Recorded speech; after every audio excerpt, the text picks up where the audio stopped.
Welcome back to this Lenten devotional series based on Mark's Gospel. For day 31, we'll read Mark 14:22 to 25. While they were eating, he took a loaf of bread, and after blessing it, he broke it, gave it to them, and said, "Take, this is my body." Then he took a cup, and after giving thanks, he gave it to them, and all of them drank from it. He said to them, "This is my blood of the covenant, which is poured out for many. Truly I tell you, I will never again drink of the fruit of the vine until that day when I drink it new in the kingdom of God."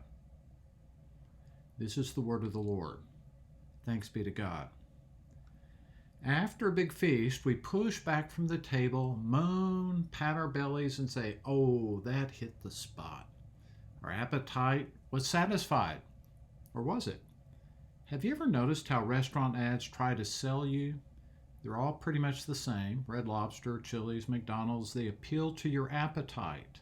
Heaps of steaming shrimp, gorgeous breads, cold drinks, luscious desserts, all plentiful. Just seeing it makes you want something that will hit the spot. But that's not their only strategy. They appeal not just to the belly, but also the heart. Look at the ads. No one's alone, feeding his face while staring into space.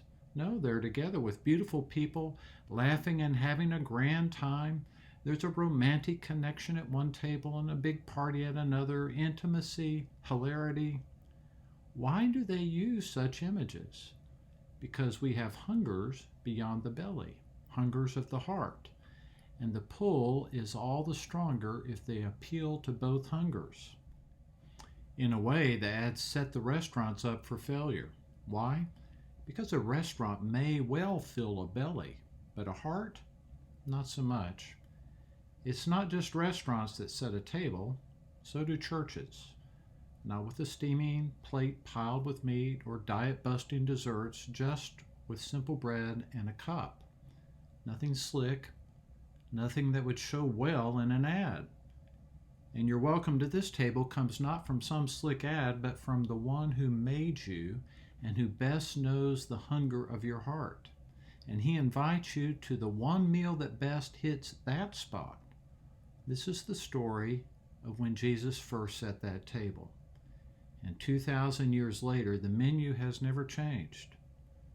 For what does your heart hunger?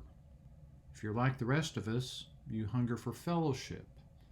Jesus invites you to a table where the fellowship is with him and all the saints and your brothers and sisters from around the world, even the disciples, with all their failings, belonged at this table, and so do you.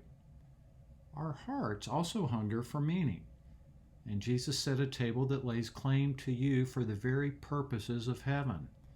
Those who eat at this table live for something bigger. They live for the kingdom. In a world full of ads and hype, our hearts also hunger for something genuine, something we can trust.